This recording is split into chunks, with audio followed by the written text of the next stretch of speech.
There we go. Good evening, everybody. I usually like to start by saying something funny, but I couldn't think of anything, so we're just going to get into it tonight. And actually, there was something once. I had a presentation for Tokyo, Tokyo To, and I had to do it in Japanese, which is fine. But then they translated it into English simultaneously. So I was being translated back into English the whole time while I was speaking in Japanese. And a couple times, like, no, that's not what I said. And I translated it to English myself. So there's lots of different ways to do things. So yeah, I use a lot of pictures, so I'll describe them as best I can. Please let me know if it's adequate or not, if it's needed. So today we're going to talk about ultimate omotenashi. So omotenashi is the Japanese hospitality. And I feel that it's a very important concept, but it must ultimately go to all people, to be inclusive and to be accessible as well. And the picture I use in the background here, it's a picture of a temple near where I live. I really love it because it's the entrance to the temple in the gate. And right in the middle, there's a ramp leading up into it. And it's not off to the side, it's right in the middle, which really says, everybody here is welcome. So that's why I love using that. So I think Makoto knows the city very well. I'm originally from Toronto in Canada. And so it's a picture of the skyline of Toronto. And that's where I tell everybody I'm from. I'm originally was born in Toronto, but I actually grew up in a place that's a little bit different. It looks like this. It's a field of snow and trees. And if it wasn't snowing, there'd probably be cows and sheep out there as well. So it's a little bit different than Tokyo, but that is where I'm from originally. And I'll tell a bit more about my journey coming to Japan in a little bit. Another thing about myself is that I have a disability. My disability is called cerebral palsy. Cerebral palsy is basically brain damage. It's sort of like having a stroke, where part of your brain gets damaged and you lose some sort of functionality. Except for a stroke is usually, when you're an adult, so your body is fully developed and you sort of just lose some of the functionality that you had before. Whereas cerebral palsy, it happens around the time that you were born, maybe before if you're born prematurely. And because the damage happens at that point, the way that your body develops also changes to, because if you don't use any muscles since you're young, then that's going to change it. For example, for my hands here, the muscles at the bottom are constantly contracting. The ones at the top are very loose. So that means that my hand has changed shape as I got older. When I was younger, my hands were straight, but then they gradually changed as my body developed. There's a lot of variety for people who have cerebral palsy. Some people might not even know that they have cerebral palsy because it's so mild. There are people who have it much more severely than myself. So it's quite a broad type of disability. For myself personally, both my arms and my legs are affected. So I'm physically healthy, but I can't, the signals from my brain don't properly get translated to my muscles. So even if I want to stand, I can't tell my leg to push out kind of thing. So for myself, I haven't been able to walk at all. So I probably a high fever that I had when I was young that caused the damage, but they're not quite sure. It was about 6 months after I was born that it was diagnosed. And so, of course, since I can't walk, I had to get around. So here's me on a motorcycle when I'm about 3 years old, I guess. And I'm not sure where that picture was taken, but this is actually the transportation I use more often. It's a picture of me in a wheelchair when I was about 5 or 6 years old on a TV show, sort of a telethon for people with disabilities. And so being in a wheelchair doesn't change the fact that I was a rambunctious young boy. So as soon as I got my first wheelchair, I started speeding around and bumped into all the walls, took off the paint at the level of my footrests, and I got yelled at quite frequently by my parents. So just because I have a disability doesn't mean you can't cause trouble. So for myself, that means that in my daily life, I do things a little bit different than other people. One of the things is that today I came with my helper or personal care attendant, and those people are people who come into my house and help and sort of are my arms and my legs for me. So if they don't come, there's nothing, I can't do anything by myself. I'd be stuck in bed all day. But because they come every day, I'm able to do things that everybody else is able to do. I go to work, I go out, I go on vacation, and it's thanks to that help. So it's a very important part of my life. Another thing that also sort of relates to travel, which we'll talk about in a little minute, I live in it. I'm sorry, I have trouble speaking English. Sorry. And that's with going out and planning my day. It takes a little bit more time. I used Google to get here today, but midway through, the path that it was directing me on had only a set of steps in front of it. So I had to go and take the long way around the building to get here today. So those things often happen. And so I usually take the time it takes to get somewhere with a grain of salt, because I never know, if a transfer is going to take 15 minutes or 20 minutes instead of the normal 3 minutes that it lists. As well, when I go to the places, I always try to look up what the place is like before I go. I don't want to go somewhere and be disappointed. And sometimes, especially in big city like Tokyo, with a lot of restaurants and stuff like that are in the basement or on the second floor or third floor. A lot of times that means compromising. One time I was out with my friend and we went to get some Japanese food, and we wandered around for about 40 minutes, and then we had pancakes. And that was because there was not that we decided, hey, we want to have pancakes now. It was because that was the only place that we could get into that was accessible after searching for about 30 or 40 minutes. So that's some of the things that happen quite frequently in my day-to-day life. So why did I come to Japan? Is often a question I get asked. Well, when I was living back in that snowy wilderness before, there was actually a Japanese class at my high school. And the teacher was very, very not strict. And so I thought, if I was going to, get a job in IT, that if I could speak Japanese as well, that would be really, good for my career. So I took it for that reason. But my teacher, he was actually the high school auto mechanic teacher, and he didn't believe in homework. We didn't have tests. If we did have homework, we'd pass it to the person next to us to mark. And so it was very relaxed class. I would probably, if I'd been more strict, I might have given up on it. But he loved to talk about Japan, and he always we had Culture Fridays, and we'd watch bootlegged movies from Japan. And we also realized that if we could get him start talking on a subject, he'd just talk the whole time, and we wouldn't have to learn anything. So we'd always be and actually he was a Canadian guy, but we'd be like, Mr. Johnson, what was it like as a samurai? What kind of food did they eat? And then, the class was over in a couple of minutes. So, everybody knew about that. But the thing that he really instilled in me is a love for Japan, an interest in the country. And because of the bootleg movies we're watching and all that, it was sort of like, this looks like a really interesting country. And my family had always tried to have an international perspective in our household. And so my sisters also, one went to South America, another went to New Zealand, and I wanted to go somewhere international as well. And so I thought, well, I'd like to go to Japan. And so before going to university, I started looking up, trying to find things about Japan. And that was back in 2000. So it wasn't quite the same internet that we have today.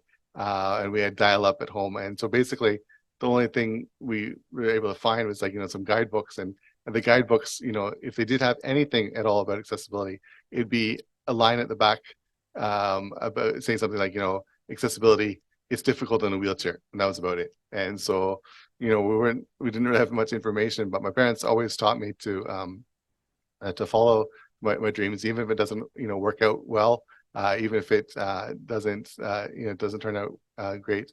It's still a great experience.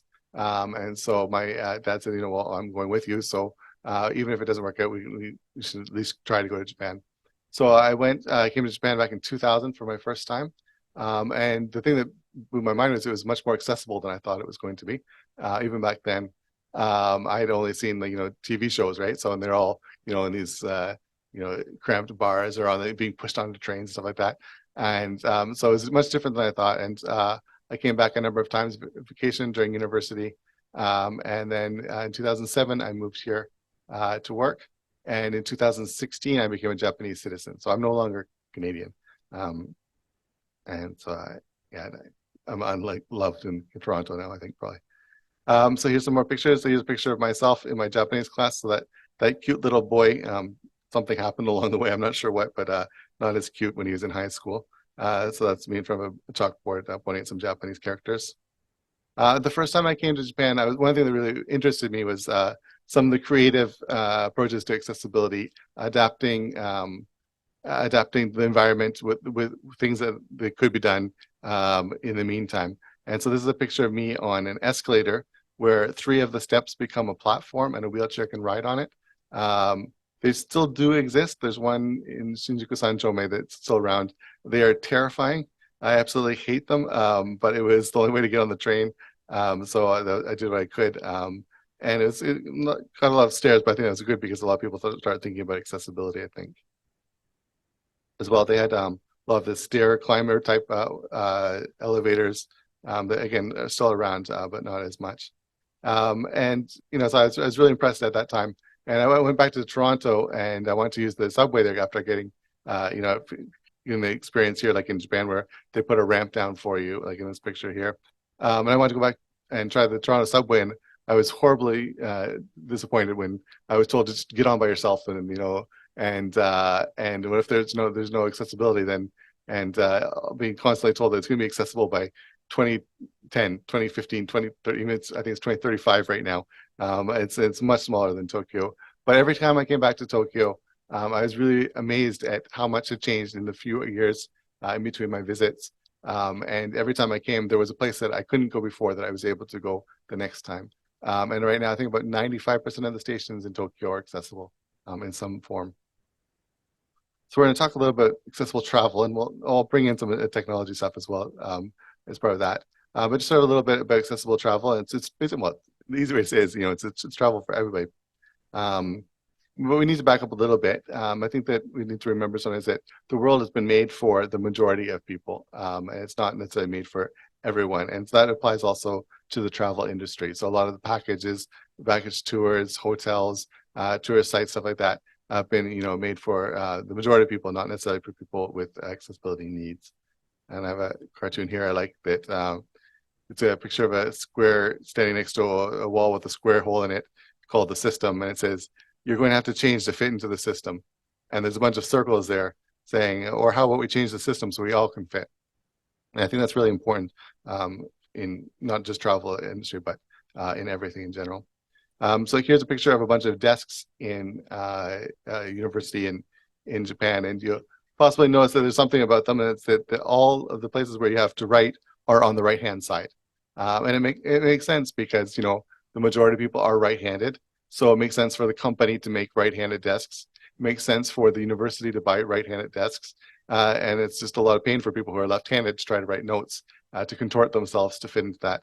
But also you can think about here as well in Japan, where you have, when you put your ticket into the ticket slot or your Suica card or something like that, all the readers are on the right-hand side.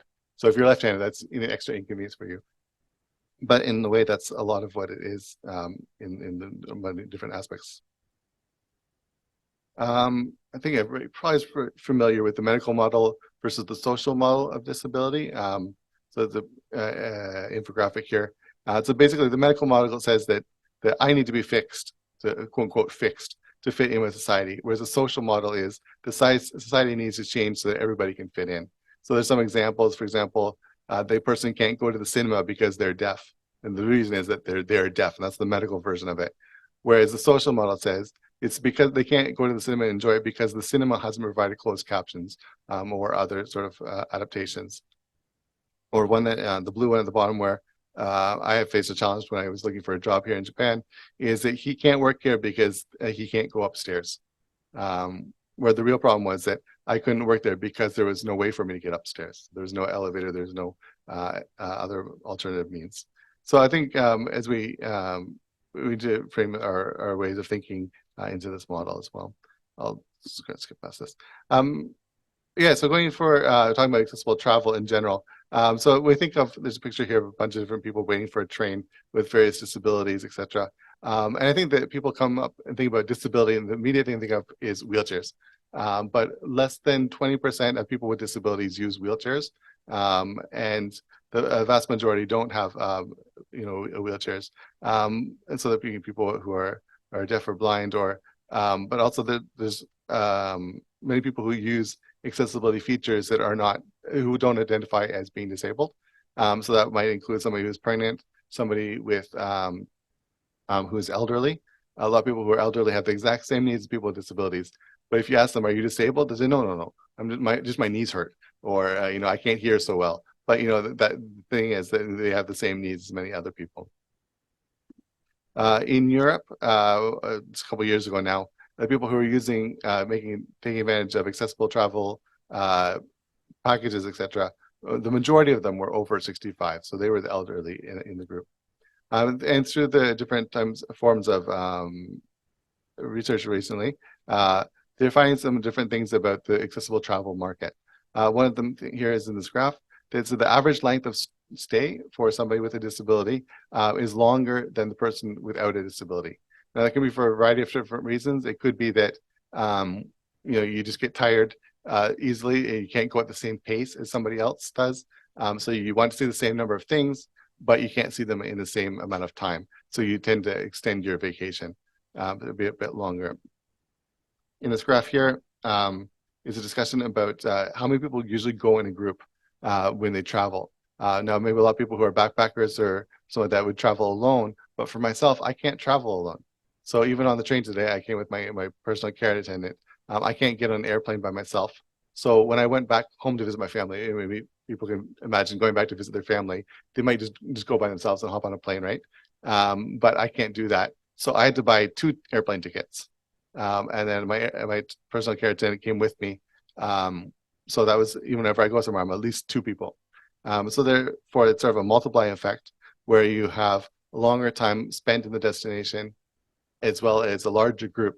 So that can have a greater economic effect on that. So when I went back to Canada, of course, I bought my omiyage for my coworkers and stuff like that. But my helper, he also bought omiyage. So just me going back to visit my hometown had twice the effect, the economic effect of somebody else going back to visit their hometown. So in the UK, they're finding that people spend on average more than the typical or quote unquote typical traveler. And in Australia, they've found that the accessible travel market for just the domestic travel market is the same as the inbound Chinese travel market. So it's not a small market whatsoever. It's just untapped. And a lot of people, so I'll blow through some of these. A lot of people who are traveling that have disabilities, they take a number of trips per year, whether it's for business or for leisure as well. And so it's not, quite the image of everybody just staying at home in their wheelchair looking out the window or something like that. And they also have, a variety of income levels, and it's not necessarily, obviously, if you're traveling, you have a certain level of income to allow that travel. But there's some people in the survey from wheelchairtravel.org that was finding that 54% or around that were above the median American average income, and even 11% were making over $150,000 American per year. So it's quite a variety, because it doesn't, again, just include a subset of people. There's people who are engineers, there are people who are traveling as families who have double income and stuff like that. So it's quite a variety of people. And the question is, what do we want? And the answer is the same as you. And I think it's very easy to try to compartmentalize. Here's adventure travel, and here's eco travel, and here's accessible travel. And what they want to do is travel as a group of people with disabilities and go to accessible places and stuff like that. But that's not necessarily true, because we watch the same TV shows, we look at the same internet websites, we look at the same Instagrams, and we see these things and think, oh, I want to do that too. So it's important to not compartmentalize people into that. So when we travel, of course, we need to have an accessible environment. So like in this picture here, obviously the first thing that comes to mind is, elevators and ramps and stuff like that. And while that definitely is important in the built environment is a basis, it's also really important to bring in creative thinking, because there's a lot of places that aren't naturally accessible and can't be made accessible. For example, the beach, and like in this picture here, if I want to get to the water, I can't because I got stuck in the sand. But if you put a mat down to the beach, then that means I can get as close to the water as I want without having to worry about getting stuck. And if I want to go into the water, they have adapted wheelchairs like this one here that has pontoons on the side that can float, and you can go into the water and have somebody help you enjoy that. So you can enjoy the beach the same way thanks to creativity. Or if you want to go to Machu Picchu like these ladies, instead of, you think that's not accessible at all, but what they did instead was that the tour organization, they came up with special wheelchairs that could be easily, instead of pushed from behind, can be pulled from the front, allowing this group to be able to go visit Machu Picchu as well. So a lot of the important things is creativity. So just going to jump into accessible travel in Japan, which is something I'm very, very obviously interested in. And the thing is, first I want to say is always that I think both sides are always surprised. Japan, from the outside, a lot of people think that, oh, Japan is not accessible. And then a lot of people in Japan, Japanese people say, oh, Japan isn't as accessible as other places, right?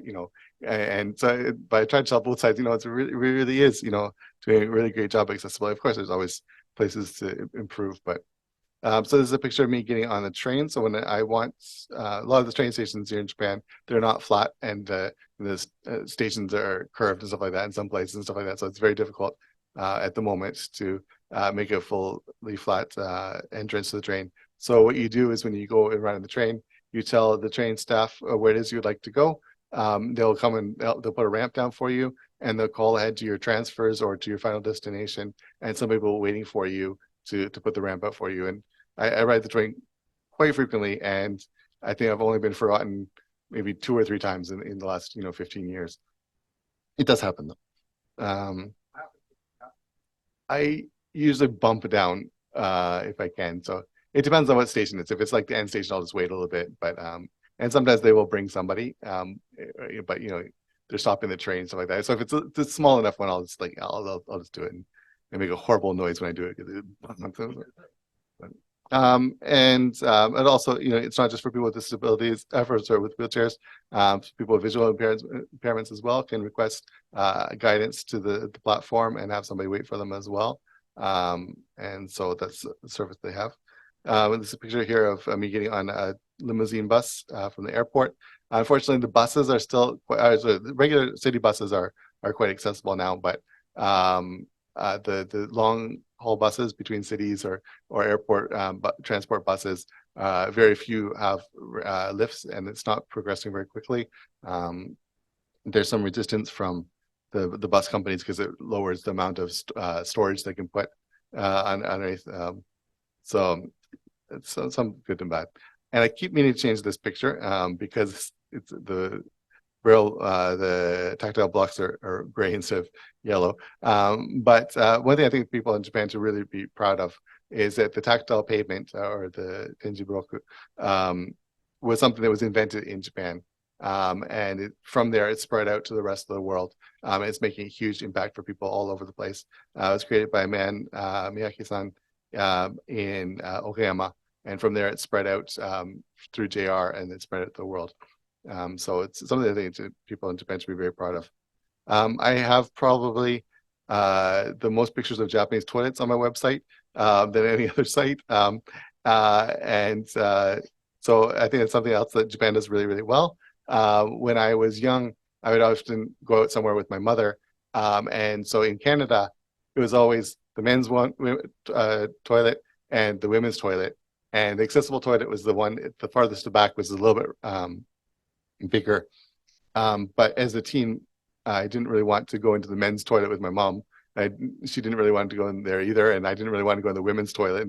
And so a lot of times I just, not use the toilet because it was an embarrassing experience. But having these separate toilets here in Japan allows a lot for more privacy, as well as different combinations of carers and people who need the toilets. But also they have a lot of great equipment as well that I heard from somebody who uses a colostomy bag. So they had a bag for their for using the toilet.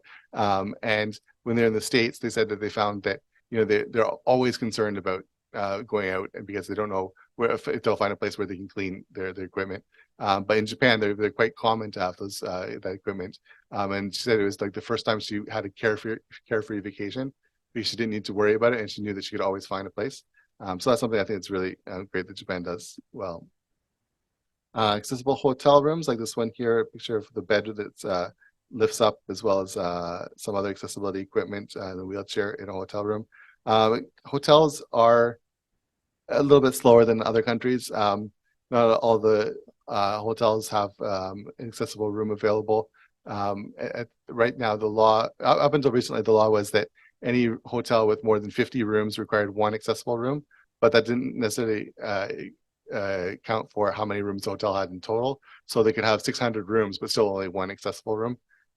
Lately, they've changed the law before the Olympics. Now it's sort of more of a 1% kind of thing, which still is not enough compared to some other places like the UK and the States, where it's like, about 5 or 6% of the rooms are accessible. And so that provides some challenges, particularly for people coming on vacation, because they need a place to stay, because you can't come to Japan just for the day. A lot of travel destinations like this shrine here in Miyazaki are becoming more accessible as well. You'll see like ramps like this one here, or elevators designed like this one here to look like the shrine, as well as some creative things like Totori in their Sakyu, the desert area up there. They have a special beach wheelchair as well that they provided. Some beaches like this one here in Kamakura are trying to provide the beach mats as well as the beach wheelchairs. Again, another picture here, this one of Sensoji, which they've done a great job of making the elevator look like part of the temple. And so they did such a good job, in fact, that they had to put signs on saying this is an elevator because people didn't know about it. And so, I think a lot of times in these the temples and shrines, it's important to remember. A lot of people think of them as tourist destinations, but they're much more obviously connected to culture and to the society as well. And it's the same places that people go to pray, and it's sort of like maybe churches in the West where it's like a lot of people go just to take the pictures of the paintings or whatever, but a lot of people go there for spiritual reasons. And so they're also they're probably leading accessibility because they're meeting the needs of the community. So for the elderly, for people with young children, etc. Some more creativity here. Here is a picture of me sitting at in a rickshaw that they built a ramp up to. And so instead of adapting the rickshaw, what they did is they adapted the approach to it. So you go up in a wheelchair on the ramp there, transfer in safely, and then they take the ramp apart, and then they take you on a regular rickshaw ride. And here's a picture of me in Okinawa where they have a water buffalo ride, and they put a ramp on the back one. Even the small town where there's only 300 people living there, they had a van that came pick me up in a wheelchair, and they had this adaptation as well. Of course, in Japan, a lot of people want to go onsen. Unfortunately, a lot of them have a lot of steps and they're not very accessible physically. But there's a Japanese bath company that made a special type of onsen where the floor drops into the floor. The platform of the bath can go up and down. So when it's extended to the top, it's just like a regular flooring. But then when you pull a lever, it actually descends down into the floor, into the bath. So you can safely transfer and enjoy an onsen like anyone else. And here's a picture of a boy having his dream come true. As I went to Gunkanjima in Nagasaki, it's the one that's famous from a James Bond movie. It's used to be a cool village kind of thing on an entire island. It's all fallen into disrepair right now, but it's now a World Heritage Site. And so the local tour organization, they couldn't really alter the physical place very much. What they did is on the left-hand picture, it's hard to tell, but that's me in the middle, and I'm being carried on a stretcher up from the boat, and then they brought a wheelchair with them that I was able to sit in. So those creative ideas are creating a huge impact on accessible travel here in Japan. Of course, there are many challenges that still exist. One of the first ones I would say is an image problem. Some pictures of probably the images of people with disability, people looking at Japan would have. That include, this picture here, everybody being pushed onto the train. There's no room for somebody in a wheelchair for sure, right? Or this cramped station from Akihabara where it's, just barely can see the staff from all the different parts and everything. Or if you go to visit, special Japanese shrine or something like that, there's a huge stairway leading up to the top of the shrine. Or if you want to go to a Japanese restaurant, you're gonna have to take off your shoes and you're gonna have to sit on the floor, right? So these are obviously not true in every case. They're probably true in just a small percent of the cases, but unfortunately, a lot of people who are not familiar with Japan, who are looking at it from outside, they see these things and they assume that that's what Japan is like. And therefore, if I think, oh, that looks great, but I have a disability, so I can't do those things. So I'm going to go to the UK instead, or I'm going to go to New York instead, or something like that. So there needs to be, I think, a change in the PR in Japan to focus, or in everywhere, really, of course, to show people with different abilities in advertising for NPR for travel in Japan. This is another survey where people were asked, have you seen somebody with a disability on a travel website or in any travel advertisements? And the vast majority, 76%, said no, or maybe 70% said they're not sure. So it's a huge challenge, I think. It's a huge importance. I did a blog post once about a new Japanese initiative for the tourism agency called Find Your Japan. And I posted about that. And then the first comment I got, I'll never forget. And they said, I'll never find my Japan, because they said all of those pictures are people, are able-bodied. None of them look like me. And so that really, brought home the importance of having representation in PR for the travel industry and everything, of course. There's, of course, a number of infrastructure challenges that still exist. Japan does infrastructure amazingly well with the trains and stuff like that. But for the longest time, and still in many cases, the Shinkansen can be a challenge, or other places where you need to buy tickets for your seat. Most people will buy them online or whatever, but for the majority of the Shinkansen still, you need to go to the Midori no Maruguchi, the ticket, special reservation ticket thing, and then they call to another special reservation desk. And so it's just to book tickets on the Shinkansen, I'll end up waiting for about an hour and a half at the Midori no Maruguchi, which I'll have to walk to, of course, or take another train to. So it can take a long time. Thankfully, on the Tokaido line, now that you can use the Smart EX app to book accessible tickets, finally. But many of the other places, they still cannot. And also, there was a lack of accessible seating until recently. They're gradually coming into effect now, but the trains between Osaka and Tokyo are having more accessible seating available, like this train here. But there are a lot of people also that come in with, sorry, let me pick up my speed, with accessible travel needs that affect their the equipment that they need when they travel. For example, this is a hoist to help people get from their bed to their wheelchair, or wherever, for people who can't weight bear. And a lot of places you can go and rent them where you're going to your destination. But in Japan, a lot of the places that rent this equipment, which is available here in Japan, are more focused on renting through the welfare, or through the medical system. So they don't necessarily rent on a short-term basis for people who just need it for 2 or 3 nights or something like that. So there's all the equipment's available, just there's not the connection between the two. So in this slide, I have 2 different numbers. The top number there, over 2,000. The bottom number is just under 400. And the top number there was when I searched for a hotel room on a booking site, and that's the number of hotel rooms that were available. And then the bottom one was when I added the requirement for be accessible, and it dropped down to 400. And that's because, again, mentioned before, there's just not enough hotel rooms for people with disabilities. And here's a picture of a book with somebody for booking numbers. And that's because a lot of the booking still for accessible rooms must be done by phone. It can't be booked online. Sometimes you can do it, but it can be quite risky. Like if you book on booking.com and then after send a message and say, can I please have the accessible room? But you don't know if it's going to be available or not. And most websites, they will ask you to call to book the accessible room, and which of course is if you don't speak Japanese, or there's a huge time difference, can be quite a challenge. It still exists. And of course, sorry.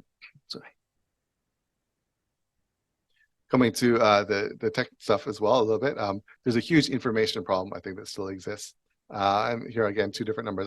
Sorry, doing these kind of things. On the left-hand side, there's 94%, and on the right-hand side, there's 52%. And that was from a survey in the UK about just local city travel. And they asked people with disabilities, before you go somewhere, do you look up the accessibility of that location before you go? And 94% said, yeah, if it's a place I've never been to before, I will definitely look up if it's accessible or not. And the other number there, the 52%, was if there's no accessibility information available, what do you do? And over half the people say, well, I won't go. I don't want to risk it. I don't want to travel across the city for a place I really, really want to go to only just to be disappointed. And this is just for local city traffic travel. So it's not talking about, I don't want to, go all the way to the other side of the world, spending thousands of dollars and be disappointed. So it's definitely more people would give up there. And there's another unique challenge, I think, in Japan, probably a lot of other countries, of course, is that a lot of times there is accessible information available, but only on the Japanese site.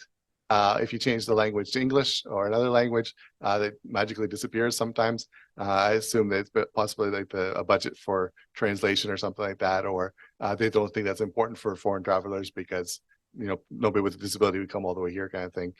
So sometimes there's information available, but it's just not connecting to the people who need it, unfortunately. But of course, if there's challenges, there's a huge opportunity. So here's the numbers before the pandemic of the number of foreign travelers coming into Japan. I think it passed 30 million the previous years. Of course, during Corona, it went down quite a bit, but it's on its way back. And then, sorry. So I'm just gonna double ahead. So I started a website called Accessible Japan, and basically what it is the guide that I wish I had when I first came 20 years ago. And it has two purposes. The one purpose is to encourage people that Japan is an accessible travel destination. Like I mentioned before, a lot of people don't think it is. So I want to let people know that yes, you can come to Japan. And then once people know that they can come to Japan, I want to give them the tools to be able to come to Japan and not be concerned about, is this accessible? Am I gonna, is there a toilet here, or whatever, stuff like that. I want them to get back to the joy and the fun of traveling, planning their travel, and get to that instead of being worried about the little things. When people with disabilities travel, like in this chart here, of course they consider cuisine and attractions and stuff like that. But number one thing, of course, importance is can I actually go there? Can I enjoy myself while I'm there? So accessibility is one of the reasons that they choose their destination. So if accessibility information isn't available, then they'll choose a destination where accessibility information is available. So it's really important to attracting people to provide the information. So the website has a lot of different information, but also includes a lot of the basics. For example, how to get on the train and ride the buses. Sorry, this is from a different presentation. I'll skip that one. And also as well as hotels. And a lot of times, there's a survey about, do hotels provide enough information about accessible room types and features? And overwhelming majority, this is not just Japan, but just worldwide, 88% said people said, no, there's not enough information. And part of that is that, you have the website say if they do have any information on accessibility or have an accessible room, often you have like a picture of the beds or something like that. And that's the only information they'll have. But for somebody with a physical disability like myself, I'm far, far more interested in what's the bathroom like? Is the shower, can I use the shower? Can I use the toilet? I've booked some rooms that are accessible, quote, quote, that I've gotten there. I wasn't able to use the toilet in the room. And so I had to go to the lobby every time I need to use the toilet because I didn't have the information ahead of time to know whether I could use that room well or not. So I tried to provide, hotel layouts, what the toilets are like, the showers and baths, stuff like that. So I try to provide that information for people to help them make the first initial decision about where they want to go, as well as it's a lot of different tourist destinations. So for example, here there's a picture of the entrance to a temple. It's just got a bunch of steps going up to it. So if you first went there and looked at it, you think, oh, I probably can't go there. But that's one of the reasons I like to go and check the places in person, because if you go around the corner, there's another entrance. It's not necessarily designed for people to, go in and out, but but it's possible to get in there. So I try to share that information, as well as some of the challenges you might face, like these my worst enemy blocks of big chunks of stone. They're not very comfortable in a wheelchair. Again, more pictures of toilets. These are pictures of toilets at one of the facility. So it helps you start planning whether, if I'm going to go to this tourist destination, should I use the toilet at the station before I go there or not? Or can I know that I can use the toilet if I need to and therefore not be concerned about that? As well as some of the different things like Japanese English for disability related words, some different tours that I can suggest people might want to take. That once I've talked to the tour operators, and they can accommodate them as well. I put out a book recently, and I was surprised about that because, or actually, it was a couple of years ago. It was something my mother requested, and basically all it is really I just took the information on the website and put it on in a PDF basically. But I've been surprised at the response, and it reminded me again that there's so many different travelers, and so many people like to have a physical object that they can write notes in or fold pages, or maybe for some of the elderly travelers as well, they feel much more comfortable having a guidebook with them. Actually, that's how I think I met Thomas the first. Yeah, he bought my book because he's an elderly traveler. So, and another thing starting coming this year, thanks to Amanda, she designed a logo. We're going to have some merchandise as well. Part of that is to some cool Japanese anime design for foreigners who love Japanese anime to wear on themselves. But also, I wanted to make sure that I included some Japanese in it that had a message. So it's something we're embarking on a Japanese adventure, an accessible adventure. So when they maybe wear it when they come to Japan, people who read Japanese will also oh yeah, people who have disabilities also want to travel and have an adventure, and hopefully they'll have an impact on Japan as well. So look for that in the near future, going to a store near you. This is a Japan store. Anyways, another one project I think I started was called Tabby Folk. I'm just going to go through this a little quicker. It's basically sort of Reddit for accessible travel, because you can have a site like Accessible Japan with a lot of information, but again, that's sort of like those desks we looked at earlier, where it covers the basic type things, but everybody's disability, everybody's needs, everybody's interests are different. So I want to create a place that people could ask those specific needs, and share in a way that's more of a community, because a lot of times I don't know the answer, but people who have been to different places that I haven't been to or have different disabilities or experiences can get together and help answer questions. So there's obviously it's a sort of a forum as well as a social networking site, and people can post their own blogs as well as we started a podcast by one of my friends called Trouble With Me, and because it sounds like travel with me is it was his thinking on that. He's from Spain. We met in Japan here, but he shares lots of accessible travel horror stories, so things that went bad, and just sort of tips from there, what we can learn about from that, and as well as a newsletter. So just to close up here, I think one of the things I would like people to take home today is that accessibility, well, travel, but also accessibility in general, isn't just for people with disabilities, of course. It can affect and help so many different people. And it's not a niche market, it's just untapped. And there's so much potential in the accessible travel market, because not only there's 15% of the world population that have a disability of some sort, by the next few years, another 15% of the world population will be over 65. And they are the baby boomers. They have a lot of money. They want to travel. My parents are constantly traveling. And we're always wondering, where did you get that money from when you didn't have when we were younger? So they're just saving it for themselves, I guess. But yeah, so this is a hugely untapped market. And then to the sort of tech type part of things is that, information is a huge enabler.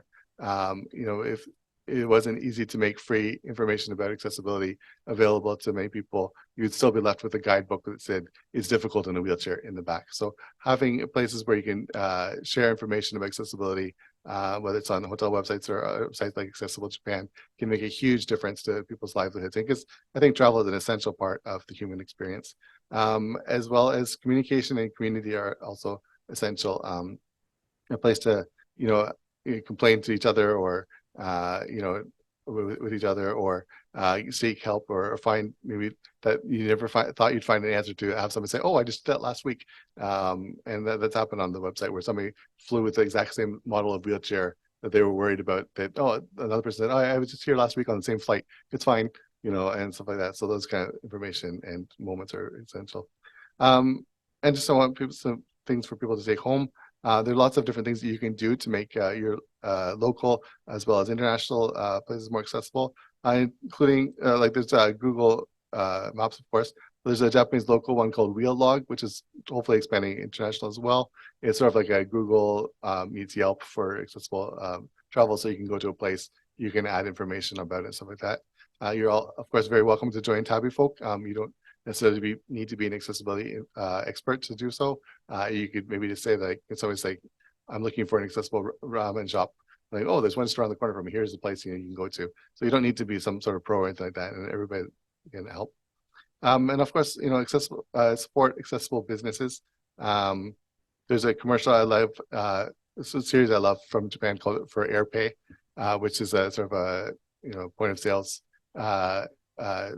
device thing. And in Japan, of course, has been very cash-based society. And so part of the way this commercial has been appealing to try to get people to stores to become cashless is they have somebody comes into the store and says, hey, can we use a card here?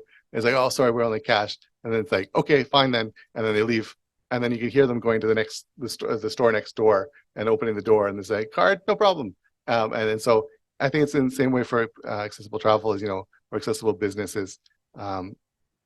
The places that are going to become accessible can hopefully we'll see an economic benefit for that. So, if we can choose accessible places when you go eat or do things, or if it's not accessible, to even just say something like, it'd be great if you had a ramp in here, then I could bring my friend or something like that.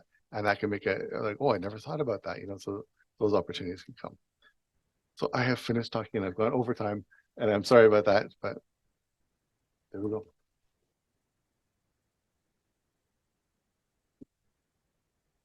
All right. Thank you so much, Josh.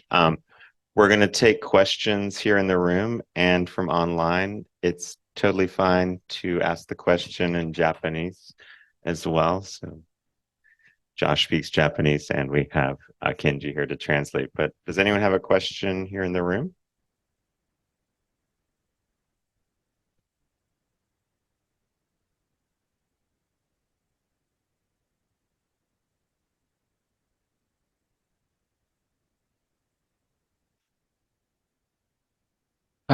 Thank you for that talk. I really enjoyed it.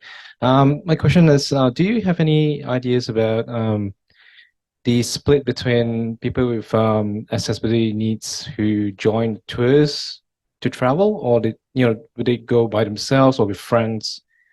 It's kind of a silly question, but I thought, if you have any ideas. No, it's a very, very important question because yeah, I think I've tried to join some tours as well, and unfortunately, they're usually not accessible. So they'll divide. Oh well, we can make an accessible tour for you. Those things happen, but a lot of times I want to buy one of those package tours because they're cheaper wherever you can get your flight, your hotel, and go to the event or wherever you're planning on going to for much cheaper than buying them separately. But a lot of times they don't have the accessibility option available. So because of that, I think a lot of people that might want to travel as a group tour don't have the option to, and then end up traveling, have to put everything together themselves, which can be maybe overwhelming and maybe make them decide to not bother or something like that. So I think that every type of travel industry component, so like it's transportation or tour or a hotel or whatever, there should always be the equivalent and preferably an integrated way as well, so that it's not like here's the quote unquote regular tour and here's the accessible tour. Ultimately, it's best for people to be able to do those experiences together, I feel.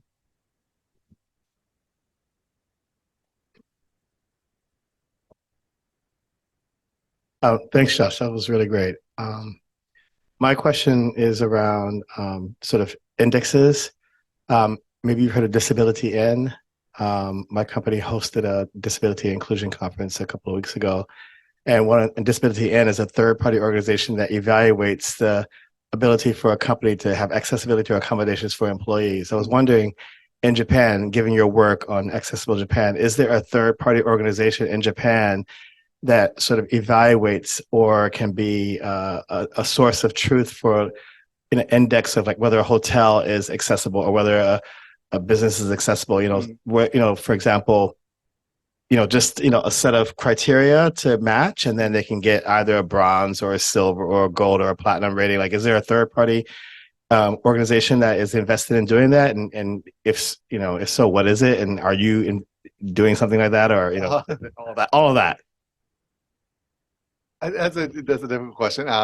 So I on the website we're talking about Accessible Japan first is that one of the things that it's been a learning experience for myself is the variety of disability. Like I get asked questions by people that I had never ever thought about before, and be blown away by the huge variety of things. Like, for example, I'm always in my wheelchair. I'm always, puttering around without any effort. And I get asked questions like, are there places to sit down? I never thought about that because I'm always sitting down. So I don't need those kind of things. So that's sort of something I want to be, before I'd have like conclusions or, this is a good place to go or not a good place to go. But my thinking about that changed in terms of just, I can't be the source of truth for that.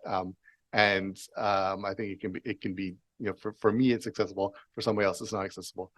So what I try to do is just provide as much information as I can so that people can make informed decisions on their own. So that's the Accessible Japan stance. So but there is the Japanese tourism agency, like the official Tour Japan kind of place. They have Barrier-free Ninte Seido, and it's accessibility certification program. And it's starting in very, very, very earnest. But basically, they have requirements that you must have implemented some sort of like physical changes to the environment to improve the accessibility of your location. Your staff must go through accessibility training at least once a year. And you must share information about your accessibility on your site as well as third-party sites. But unfortunately, because it's a government project, barely anybody knows about it. And I think there's still, even after 2 or 3 years of running, I think there's only like maybe less than 200 places that are listed in all of Japan kind of thing. So that does exist, and I really, really hope that it expands, because it's sort of like the ones with, when Corona, they had the marks to say, we're Corona compliant in the windows and stuff like that. I'd really love to see that increase, and they could have the stickers in the windows there. I think it's 2 pink ribbons side by side is the symbol. And so I think it would be great to have those come into more effect. So, because I think the people, the more they see it, then the more they think about, like, what's that about? And they're like, maybe I should do that for my business too. And so then they do list them on the government website, but it's a government website that, Barrier-free Ninte Seido. So, but yeah, accessibility certification program, I guess you'd say, but.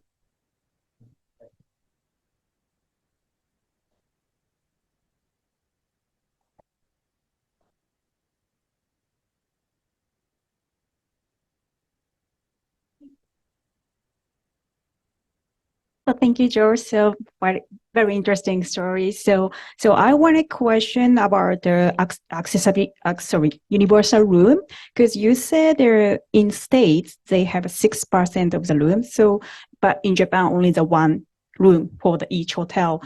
But and also you showing the less information, it's hard to book the accessibility room. But if you'd like to book the accessibility room in the state, it's much easier compared with Japan. Is it only? I don't have as much experience booking in the States. Okay. But I know that like a lot of the chains here, even in Tokyo or in Japan, that are American chains, when you book, because it's through the sort of the international booking system that they have, there is an option to choose accessible room as a checkbox. So from the places I've seen in other countries, it does seem like it's easier to do in the process. It doesn't necessarily even need to be super that and it's done. It could just even be the first indicator to make it easier to indicate that I would like to talk to somebody about accessibility, because I have somebody call me. So it can start in different ways. I think a lot of times the hotels here, they don't want somebody who doesn't need the room to book the room, so that they overprotect it, and then which ends up meaning that nobody ends up using it. And then they say, look, nobody ever books this room. We're going to the red. We shouldn't have an accessible room. So I think making it easy to book is really important. So. Okay, so easy booking is super important. Yeah. At least have a way to contact people about things. Like there's some large Japanese chains that don't have any accessibility information on them at all, and they expect you to call their special booking line, which is charged by the minute, and also not operating in other countries and stuff like that. So. So there's a lot of challenges like that, but I've seen in other places it does look at least appear to be more accessible. Somebody else can probably answer. That's what we have Toby for, because I don't have all the answers. So if you would like to book, some hotel, which website or which travel agency are you using at the moment? It really depends, I guess. I've been trying to use like the booking sites more because you can get points. And it sounds really silly, but I want to have the same economic benefits as everybody else does. It doesn't seem fair that just because I have a disability, I can't get up points. Get up points and then have a free stay someday. Why should I have to do everything in a different way and not get that benefit as well? So I try to use some of the booking sites a little bit more recently. And it can be good, it can be hit and miss, but again, it often depends on the hotel. And even if you do choose it and then you send the message after saying, I want the accessible room might be booked that day. So they have to cancel the booking and you back to ground one, square one again. So a lot of times the booking sites, they don't let you actually communicate with the hotel until you've made the booking. So it'd be easier if there was a way to communicate before you actually made the booking. Okay, thank you.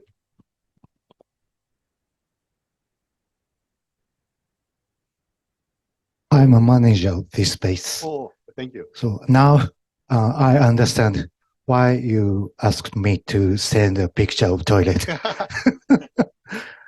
So how did you feel to access here? Oh no, except for the Google directions, it was pretty good. I found Kenji pretty quickly after he came down, and the toilet was great. Thank you. And it was nice and flat, and it was good to have a table that was my height. So it was really good to see these corporate spaces becoming more and more accessible. When I was looking for jobs before, it was very frequently that I'd go to a place that I was qualified for the job. I'd have an interview, and then they say, "Sorry, we're not accessible enough." It's a different topic than travel, but that was a very common experience, and so it's great to see places that are becoming more and more accessible, so that people with disabilities can be part of the workforce as well.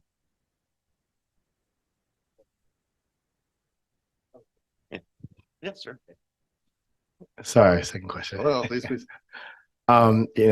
You talked a lot about people with disabilities, but maybe I don't know how familiar people are with intersectionality. And so I wondered in Japan, looking at it from an intersectional lens, people with disabilities who are women or who are LGBTQ or who have a combination of disabilities or who might be of another nationality, say Korean or Thai, who don't speak Japanese fluently, the language barriers and things.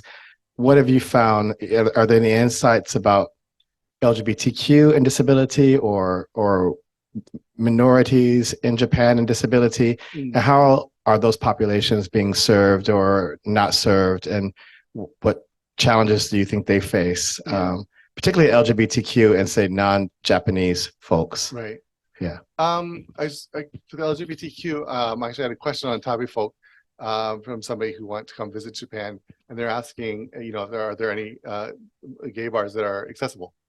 And I tried looking for some, and I think we found maybe one place that was accessible, but it was to come and his the thing he likes to do is when he travels, he likes to go and meet the local LGBTQ community, and so that's really important to him in his travel. So just finding the information on that was an extra challenge, and then just in Japan particularly, with like the building structures here, especially in Tokyo, establishments are like are tenants usually, so they can't easily alter the building, even if they want to. And so a lot of places that are more restaurant or bar focused tend to be, again, downstairs or upstairs, or have some really weird reason to have one step or two steps into them, even otherwise they'd be accessible. So finding that information is, I think, an extra layer of difficulty. So I'm a member of the Japan Travel Awards. I'm one of the judges on that, and it's an award that focuses on awarding sustainability and inclusion and accessibility in travel here in Japan. So it doesn't just do the typical places and give them awards. And unfortunately, one of the awards is the LGBTQ friendly award. And unfortunately, last year they couldn't give it award to anybody because they couldn't find establishments that were either would apply in the first place, or that, we're doing a good enough job in terms of being LGBTQ friendly. So I think that, it can layer on and be an extra challenge for a lot of people with disabilities. In terms of other, like racial and stuff like that, I haven't heard of anything particular, but I would assume that, again, it's sort of being able-bodied, and then on top of that, having a disability on top of that can have extra challenges there. Well, I'm not sure if that's a good answer or not, but definitely, it can add extra challenges for sure.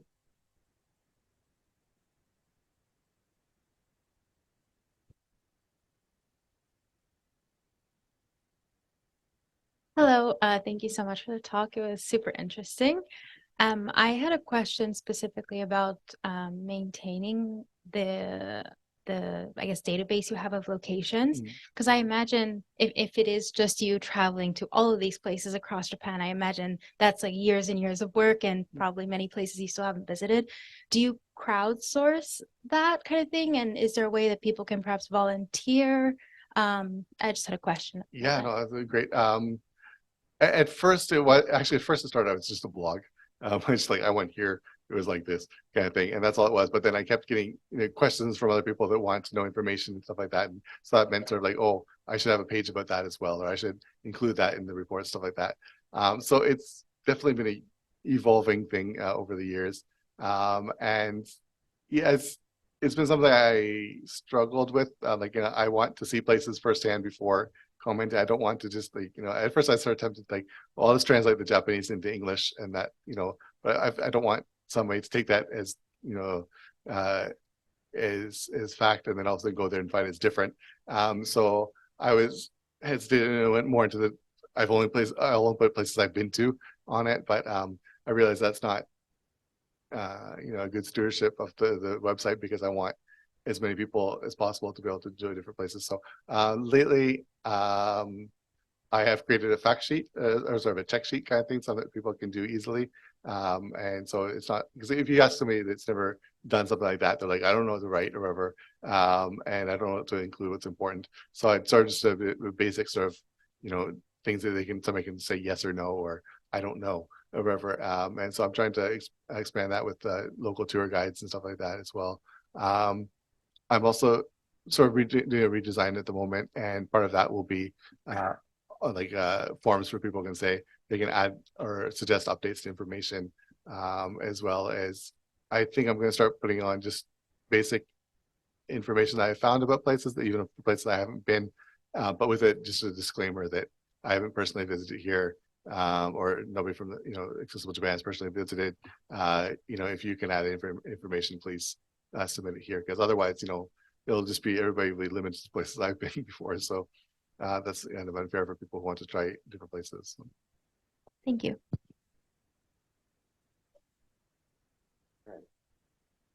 We've got a question here from online. For the past few years, Shinkansen have in-car announcements in English by the conductor itself. I think it is easier to get the message if the correct English pronunciation of the machine voice is used, rather than the conductor itself speaking. How do you think? What do you think? Maybe open up the floor to that. I don't know. Yeah, I guess it can be a challenge. But that's part of the joy of traveling, I guess, is you get to experience different, you can learn different, communication things, different ways to pronounce things. So it's a good experience. But it should also be, not just an announcement. It should also be, put in text as well for people who can't hear. It'd be great if they had that some sort of app that could maybe tell you, the next stop is this place or whatever. So it's, the access to information is more readily available in other formats as well. So that'd be a good way to expand accessibility on the Shinkansen as well. Great. All right, we're going to take one more question from online, and then we will move to the networking part here. So I'm checking. Okay. Yeah. So I'm checking X, and I see a lot of posts with the hashtag Ali TYO. Looks like a lot of people enjoyed your talk, and a lot of people saying, "Oh, I didn't know this, I didn't know that." But amongst those post, there's one question for you. So one person is saying, I wonder if hotels have a countermeasure for disaster prevention, and the person is curious to know if they secure a certain place to evacuate for example, people with who are blind or low vision, which route is the safe, and do those people need to know in advance? Are those things announced? And do you have those information? What do you think about that? First of all, I'm glad it wasn't Elon. That was from X there. You had me concerned for a second. Yeah, I think that's definitely a challenge in any building situation. A lot of times that information isn't readily available. It might not be thought about. I mean, I think every hotel will obviously meet the fire standards of the local community. So, the building we're in here would probably be the same as a hotel as well. I've never in any place I've stayed been, told by the staff in the case of emergency, this is what we'll do, whatever. That could be one of the reasons why a lot of times the accessible room tends to be on a lower floor. Also, I'm not a huge fan or advocate of it being on the lower floor because not everybody wants to look at the building next to them when they go stay in the hotel. But yeah, so I think that obviously it's going to meet the building standards, but there's definitely not a lot of information or it's not being necessarily shared. I wouldn't know what to do. I assume that somebody might come and check on the doors. I don't know. Some hotel rooms I've seen now have flashing alarms for people with disability in the accessible room, so that if they're hard of hearing or deaf, then they can at least have a different clue about if there's some sort of emergency. But that's definitely the minority of places I've seen so far. Yeah, it's an excellent question. I think it's something that I think a lot of hotels need to work on. Providing that information and making it available in the rooms, even as a pamphlet in case of emergency. This is the evacuation procedure or something like that for people with disabilities. Because everybody knows that once the fire alarms or whatever start, or the elevator, if there's an earthquake or something like that, then the elevators aren't going to work.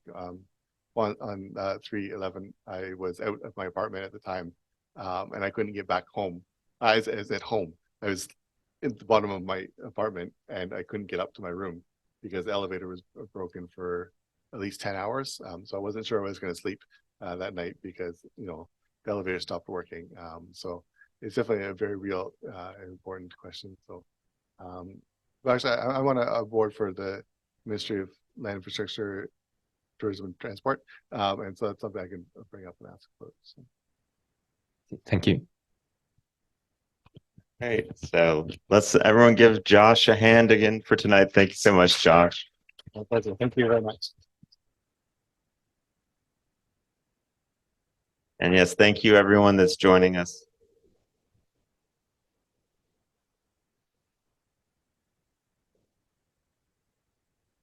Audio feedback.